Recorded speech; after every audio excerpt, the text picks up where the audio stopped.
हमारे सनातन धर्म में सभी व्रतों के साथ साथ संतान सप्तमी व्रत का भी बहुत महत्व माना जाता है।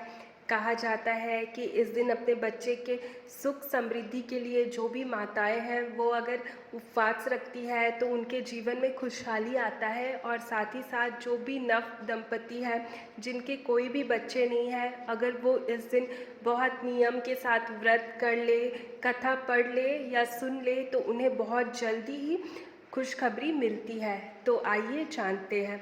तो जी, संतान सप्तमी व्रत संतान के सुख समृद्धि और खुशहाली के लिए किया जाता है। इसके साथ ही संतान सुख की प्राप्ति के लिए भी इस व्रत को रखा जाता है। मान्यता है कि इस दिन कथा पढ़ने या सुनने से भक्तों की सभी मनोकामनाएं पूर्ण होती है।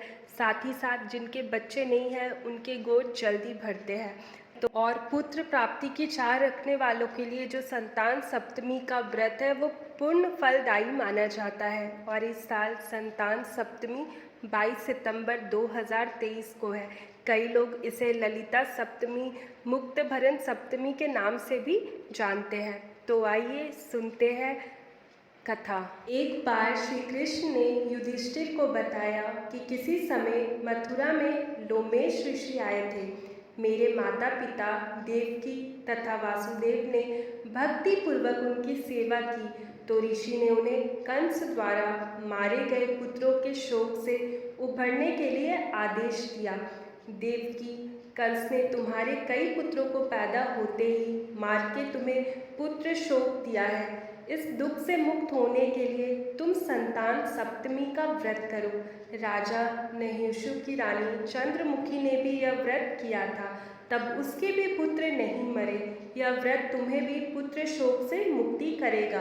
देवकी ने पूछा, हे देव, मुझे व्रत का पूरा विधि विधान बताने की कृपा करें ताकि मैं विधि पूर्वक व्रत संपन्न करूं। लोमेश ऋषि ने उन्हें व्रत का पूजन विधान बताकर व्रत कथा भी बताई।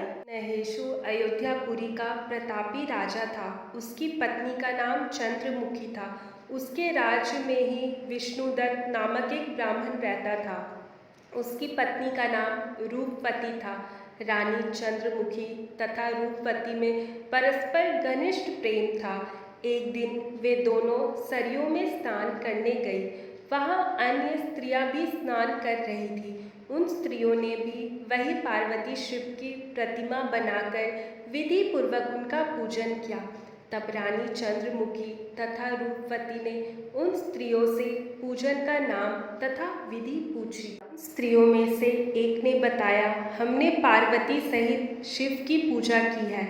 भगवान शिव का डोरा बांधकर हमने संकल्प किया है कि जब तक जीवित रहेंगे तब तक यह व्रत करते रहेंगे। या मुक्ताभरण व्रत सुख तथा संतान देने वाला है। उस व्रत की बात सुनकर उन दोनों सखियों ने भी जीवन पर्याप्त इस व्रत को करने का संकल्प करके शिव जी के नाम का डोरा बांध लिया। किंतु घर पहुंचने पर वे संकल्प को भूल गई। फलत मृत्यु के पश्चात रानी वानरी तथा ब्रह्मानी मुर्गी की योनि में पैदा हुई। अनंतर में दोनों पशु योनि छोड़कर पुनः मनुष्य योनि में आई। चंद्रमुखी मथुरा के राजा पृथ्वीनाथ की रानी बनी तथा रूपवती ने फिर एक ब्राह्मण के घर जन्म दिया। इस जन्म में रानी का नाम ईश्वरी तथा ब्रह्मानी का नाम भूषणा था। भूषणा का विवाह राजपुरोहित अग्निमुखी के साथ हुआ। इस जन्म में भी उन दोनों में बड़ा प्रेम हो गया। व्रत भूलने के कारण ही रानी इस जन्म में भी संतान सुख से वंचित रही। प्रौढ़ावस्था में उसने एक गूंगा तथा बहरा पुत्र जन्मा, मगर वह भी 9 वर्ष का होकर मर गया। भूषणा ने व्रत को याद रखा था, इसलिए उसके गर्भ में सुंदर तथा स्वस्थ 8 पुत्रों ने जन्म लिया। रानी ईश्वरी के पुत्र शोक की संवेदना के लिए एक दिन भूषणा उससे मिलने आई। उसे देखते ही रानी के मन में दाढ़ पैदा हुई। उसने भूषणा को विदा करके उसके पुत्रों को भोजन के लिए बुलाया और भोजन में विष मिला दिया, परंतु भूषणा के व्रत के प्रभाव से उनका बाल भी बाका ना हुआ। इससे रानी को और भी अधिक क्रोध आया। उसने अपने नौकरों को आज्ञा दी कि भूषणा के पुत्रों को पूजा के बहाने यमुना के किनारे ले जाकर गहरे जल में धकेल दिया जाए, किंतु भगवान शिव और माता पार्वती की कृपा से इस बार भी भूषणा के बालक व्रत के प्रभाव से बच गए। परिणामत रानी ने जल्लादों को बुलाकर आज्ञा दी कि ब्राह्मण के बालकों को वध स्थल पर लेकर जाकर मार डालो, किंतु जल्लादों द्वारा बेहद प्रयास करने पर भी बालक ना मर सके। यह समाचार सुनकर रानी को आश्चर्य हुआ। उसने भूषणा को बुलाकर सारी बात बताई और फिर क्षमा याचना करके उससे पूछा कि किस कारण तुम्हारे बच्चे नहीं मर पाए। भूषणा बोली, क्या आपको पूर्व जन्म की बात स्मरण नहीं है? रानी ने आश्चर्य से कहा, नहीं, मुझे तो कुछ याद नहीं है। तब उसने कहा, सुनो, पूर्व जन्म में तुम राजा नहुष की रानी थी और मैं तुम्हारी सखी। हम दोनों ने एक बार भगवान शिव का डोरा बांधकर संकल्प लिया था कि जीवन पर्यंत संतान सप्तमी का व्रत किया करेंगे, किंतु दुर्भाग्यवश हम भूल गए और व्रत की अवहेलना होने के कारण विभिन्न योनियों में जन्म लेती हुई तब फिर मनुष्य जन्म को प्राप्त हुई। अब मुझे उस व्रत की याद हो आई थी, इसीलिए मैंने व्रत किया। उसी के प्रभाव से आप मेरे पुत्रों को चाहकर भी ना मरवा सकी। यह सब सुनकर रानी ईश्वरी ने भी विधि पूर्वक संतान सुख देने वाला या मुक्ताभरण व्रत रखा। तब व्रत के प्रभाव से रानी पुनः गर्भवती हुई और एक सुंदर बालक को जन्म दिया।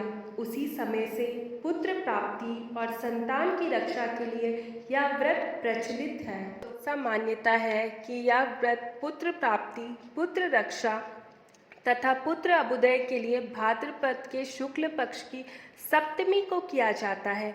इस व्रत को विधि विधान से करना चाहिए और कहा जाता है कि इस दिन जामवती के साथ श्याम सुंदर तथा उनके बच्चे सांब की पूजा भी की जाती है। माता पार्वती का पूजन करके पुत्र प्राप्ति तथा उसके अभ्युदय का वरदान मांगना चाहिए। इस व्रत को भुक्ताभरण भी कहते हैं। इस दिन कहा जाता है कि विधि विधान से पूजा करने के साथ ही साथ आपको संतान सप्तमी का व्रत कथा अवश्य सुनना चाहिए।